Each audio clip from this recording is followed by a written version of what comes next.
Authorities have identified the bodies of over 3,300 people killed during the US-Israel war.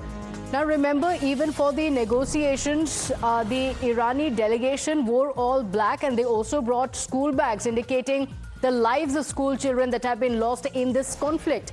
Now the latest coming in, and the numbers are staggering. 3,300 people killed.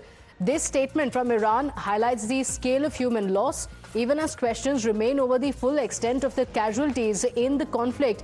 Mayank is live with us, and Mayank, these figures are staggering. 3,300 lives that have been lost, and Iran says that all of it is because of the conflict. Iran also gave out a very specific message as it came to Pakistan for the negotiations as well, that it is not a fight between two countries, but it is leading to human loss. And look at the scale of human loss, over 3,000 lives lost already.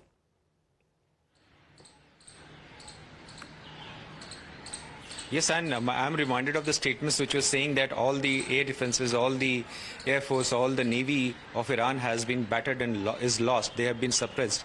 Now, in that case, the battering, whether from Israel side or from the US side, was all going on Iran. And in that case, they were receiving those attacks, and we had seen lots of billows of smoke. But then what I need to bring out here, because we had been covering from ground also the war which was going on.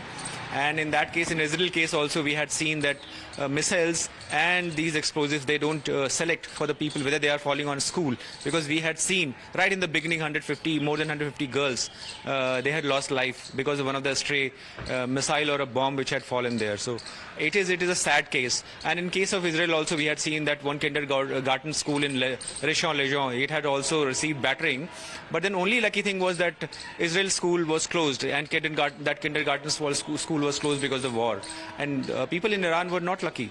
And the massive expansion of operations, battering entire geographical expanse of Iran was covered by the missile or the rockets or the aircrafts of from the US and Israel. So that's really sad to see. And these are the vagaries of war, actually. Battles bring losses of lives, and that can be on any side. It doesn't mean only Iran side. Absolutely, and look at the numbers now, and very clearly there are no indications that the end is in sight, and that's extremely worrying. Mayank, do stay with us. One of the key issues because of which the negotiations could not go anywhere is the Strait of Hormuz. So let's talk about the impact that it's having. On one hand, we spoke about the loss of lives. On the other hand, this has also sent prices skyrocketing across the world. So the impact is being borne by the entire world. So let's talk about what the situation is currently. There are super tankers that have already turned back from Hormuz, signaling nervousness in global shipping. The energy routes are on the edge. Markets, of course, are also watching very, very closely. This region is far from stable currently. So what are the scenarios that are currently emerging? Let's explain it to you graphically. Let's take a look at what can be the scenarios. Now, remember, this is going to have a bearing across the world. First is, of course, a naval blockade of Iran. This is something that has been indicated by the US President Donald Trump on social media. The first reaction that came in from him was talking about a naval blockade of Iran, which means that the oil exports can be choked completely. This comes with its own set of challenges for the United States. Does the US actually want to do this or not will be the big question. But this would mean that the US de facto military control over Hormuz will happen. Is that something that the United States want? De facto military control over the Strait of Hormuz. And it's not going to be easy, especially because of the geography of the region, because of the fact that Iran has a complete hold over the region.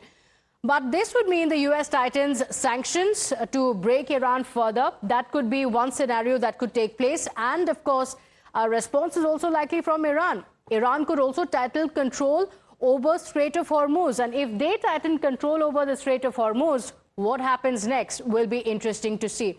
Currently, there are mines, drones. These are some of the threats that keep the route extremely risky. As the talks failed, you saw some of the vessels already returned, so that area is going to continue remaining risky, which is why vessels will not go through, and that is going to have an impact on the world.